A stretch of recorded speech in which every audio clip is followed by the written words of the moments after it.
रिहाई के बाद मुस्तफा कमाल पाकिस्तान हाउस पहुंचे और सिंध सरकार पर बरस पड़े। कहा कि हुक्मरान पीएसपी का इज्तिमा देखकर खौफजदा हो गए। पानी मांगने वालों पर डंडे बरसाए गए। जालिम हुक्मरानों के दिन गिने जा चुके। जरदारी साहब की गवर्नमेंट करप्ट गवर्नमेंट है। तुम इस शहर में लोगों को पानी मांगने पर तुम जो है वो तुम शेल मार रहे हो। तुम्हारे दिन गिने जा चुके, खात्मा होगा तुम्हारा। सरबराह पीएसपी ने साफ कह दिया कि वो अपने 16 नुकात से पीछे नहीं हटेंगे। अगले 48 घंटों में एहतिजाज के अगले मरहले का ऐलान करेंगे।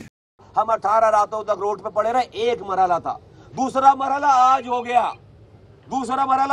मैं तुम्हें तंबीह करता आ रहा हूँ हुक्मरानों, तुमने अगर नहीं मानी बात, इसका लेवल बढ़ता जाएगा। आज तुमने हदें क्रॉस कर दी हैं, अब इसका अगला मरहला आएगा 48 घंटों के अंदर। मुस्तफा कमाल ने सिंध हुकूमत के रवैये की मजम्मत करने पर वजीर दाखिला चौधरी निसार का तो शुक्र अदा किया, मगर वजीर आजम पर तनकीद के निश्तर बरसा दिए। सड़कों के इफ्तिताह करता फिर रहा वजीर आजम, प्रोजेक्ट का इफ्तिताह करता फिर रहा वजीर आजम। उनको ये फिक्र नहीं है कि जिसके पैसों से ये सारा कुछ वो इफ्तिताह करते फिर रहे, जितने उसमें 70% कराची के लोगों का है और कराची के लोग सड़क पर आए हुए, उनको पीने का पानी नहीं है। मुस्तफा कमाल का कहना था कि मौजूदा हुक्मरानों से बड़ा कोई डिक्टेटर नहीं। अवाम ने जो शमा रोशन की, उसकी रोशनी सिंध के हर घर में फैलेगी।